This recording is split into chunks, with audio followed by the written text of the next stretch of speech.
Early in his political career as a city council member of the city of West Hollywood, he authored the restaurant smoking ordinance that banned smoking in restaurants. Then when he served in the California State Assembly, he introduced a bill that would raise the purchasing age of tobacco to 21. So again, a lot of these policies have been attempted before again and again, and so that also just helps to show how this is a longer part of a historical movement. And as LA City Council member, he supported the ban on smokeless tobacco at Dodger Stadium. So there's not, need I say more about him? He's a staunch advocate for public health. He's been a leader in combating tobacco smoke and use.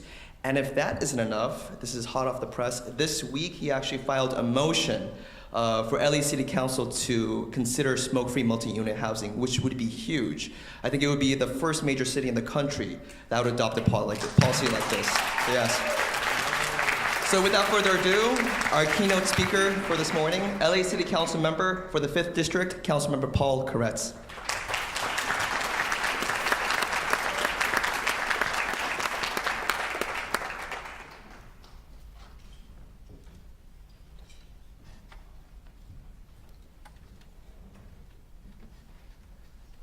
Well, thank you, and that was such a nice introduction. I'm not sure I should say anything. I'll just quit while I'm ahead, so thank you, everybody. Well, thank you for having me here today. It gives me an opportunity to speak to all of you who are very involved in this issue, and I appreciate all your good work. But it also gets me out of today's City Council meeting. Which, if you've been to an LA City Council meeting recently, we actually have a small group of gadflies that sort of do performance art when they testify, meaning they use constant obscenity, racist comments, and they try to disrupt the meeting as much as they can with the goal of getting thrown out so they can then sue us for being thrown out. So I appreciate the opportunity to miss that part of the council meeting. But I'm not really here for that. I am here because I've been involved in this issue for literally 40 years. Beginning in 1978 and 1980, helping with 2 statewide initiatives, Prop 5 and Prop 10, which put smoking and non-smoking sections and such onto the ballot. It was a successful volunteer effort, which I helped a lot with the signature gathering. I probably came up with the most brilliant idea in the history of signature gathering. We went to a Mormon convention at the Rose Bowl. And Mormons all oppose smoking, so we had 2 tables and 3 or 4 people, 2 people behind the 2 tables, and people running around the parking lot saying, "Sign here to stop smoking." And it was like piranha. We gathered 50,000 signatures in a weekend, which I'm sure has never been replicated anywhere.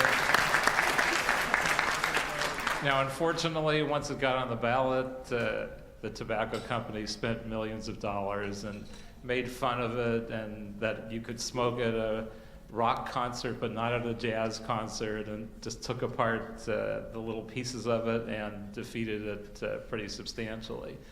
But once West Hollywood became a city, which I was involved with their creation of, at the end of 1984, West Hollywood kind of wanted to be on the cutting edge of everything. So I was a staff person to one of the council members, and I was allowed to do a lot of cutting edge stuff. So right away we banned smoking in elevators, in all city buildings, which obviously was nice for me because then I wasn't exposed to secondhand smoke either.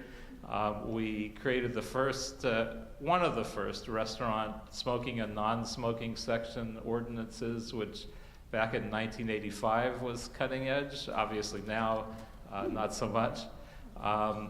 In 1987, Beverly Hills banned smoking in hotels and restaurants, and then almost immediately withdrew that ban when all their customers went to West Hollywood and Los Angeles. So I got elected to the city council in 1988, and I said, well, why don't we make this a regional ban so people can't just go across the border?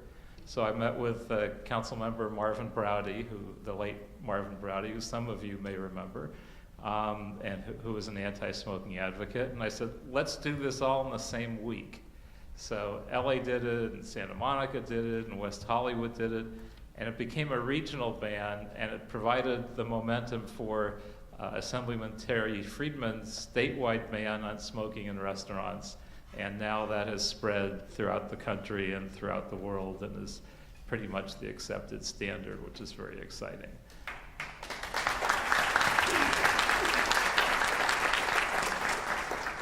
And I did legislation banning tobacco advertising on billboards, although shortly the rest of the country caught up with us. But I was able to take down the Marlboro Man in a well-publicized press conference, which included teasing them a little bit about the fact that it can cause ED among many other symptoms. So we had a guy dressed as a Marlboro Man, but he smoked a limp cigarette. And that was fun. And I tried tobacco to 21 the first time. It passed on its second try, but I was out of the legislature because you only get 6 years, got 6 years when they had very short term limits. But that was an idea whose time has now come, and I'm very excited to see it. Even my tie is smoking related. I have a vintage tie that says, I think it's from the 70s, when the Surgeon General first said what now we would not find very shocking, that smoking could be hazardous to your health. So that's what it says on the pattern there. Hard to believe, but tobacco companies were successful in preventing that kind of a declaration for many, many years. So there was actually a question, decades ago, of is tobacco actually dangerous? And I have an advertisement hanging on my wall in my council office. Lucy and Desi, as some of you may remember from reruns, and a few of us are old enough to have seen that firsthand. Their ad saying that the particular tobacco brand that they were supporting was healthy. And 9 out of 10 doctors said they should smoke their brand. Hard to believe, but we've made a lot of progress over the years. The issue of apartment smoking is one issue where it's been tougher to make progress. And I've been looking at this issue literally since West Hollywood was first created over 30 years ago. One of the most earliest constituent problems I had given to me was a woman who lived in an apartment building. She shared a little tiny outdoor patio with a neighboring resident, and she had one window. Her one window went out to that patio, and her neighbors smoked on that balcony every night. And she was sensitive to smoke, and she had a choice of whether she wanted to live out in the street because she couldn't find a rent-controlled apartment that she'd be able to afford, or to inhale smoke for years. And we tried to come up with a solution, but banning smoking in apartments over 30 years ago was just considered beyond the pale, and nobody really came up with a solution for her problem back then. It's been discussed ever since. I think we've made a lot of progress in LA leading up to this, as the city's banned smoking in workplaces and offices and restaurants, bars, parks, sports venues, within a certain number of feet of buildings. We've restricted tobacco sales. We've restricted e-cigarettes. We've done almost everything you could but this last step. Now, we've been looking at this for the last few years more seriously. We do have a wrinkle that slowed us down, which is, and it's also ironically an issue that I've worked on for over 30 years, which is the smoking of cannabis, of marijuana. I've been involved in this issue ever since, again, West Hollywood was created, because West Hollywood was the hardest hit city per capita in the country by the AIDS crisis, which really was in full force when we became a city. And in the mid-'80s, there weren't any solutions to it medically.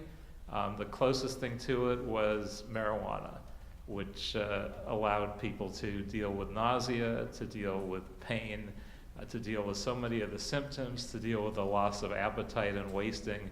And so I've been an advocate for medical marijuana for over 30 years. I helped write the implementation law at the state level, SB 420. I co-authored that, and I authored with the late Bill Rosendahl Prop D here in the city of Los Angeles. And all of that was to try and help patients. And I've even had people ask me, so where do you get your marijuana? And I'm like, I'm not interested in this. I don't smoke, but I'm trying to help people that need this as a medication. I even have one friend that's still alive from the mid-'80s who had his T cells down to almost nothing. But he survived because of medical marijuana until stronger drugs were able to be invented and saved his life. So the city has to deal with this issue, and it's not as simple as it would seem, because there are other kinds of marijuana that you can take. You can eat it, you can do this, you can do that, but they don't solve every symptom in the same way. So there actually is a need for some people to have access to marijuana and the ability to smoke it. And right now the city doesn't allow you to smoke marijuana legally anywhere except your home. So we have that quandary. But rather than waiting till we solve it, I've introduced the motion that I've introduced so that we begin the dialogue and we figure this out. Because one way or another, we have to find a way to ban tobacco smoking in multifamily units. 60% of Los Angelinos live in multifamily units. There are many who are exposed. We know it impacts their health. I mean, certainly I know it from my own personal experience. My family members are very sensitive, clearly, to the effects of smoking. My family members that smoked all lived to between 40 and 60. My family members that didn't smoke have all lived into their 90s. I'm a non-smoker, obviously. I'm still going into my 60s, and I'm hoping for another 30 years. Although I had a lot of secondhand smoke exposure when I was little. But we want to stop secondhand smoke exposure in any way we can. This is the most significant thing that is left to be done in society. And so we will be figuring this out, meeting with stakeholders, and figuring how we can create an environment where people who need to smoke can smoke, but no one is exposed to either cannabis or tobacco on a secondhand basis where they want to avoid it. So I hope all these good things happen.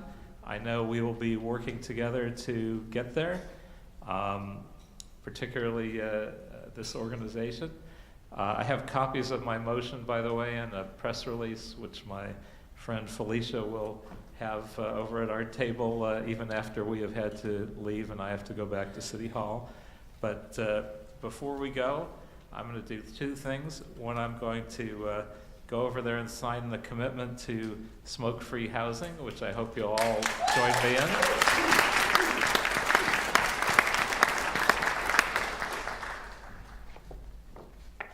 And also a good sign from the city of Los Angeles. I have a resolution signed by all 15 council members declaring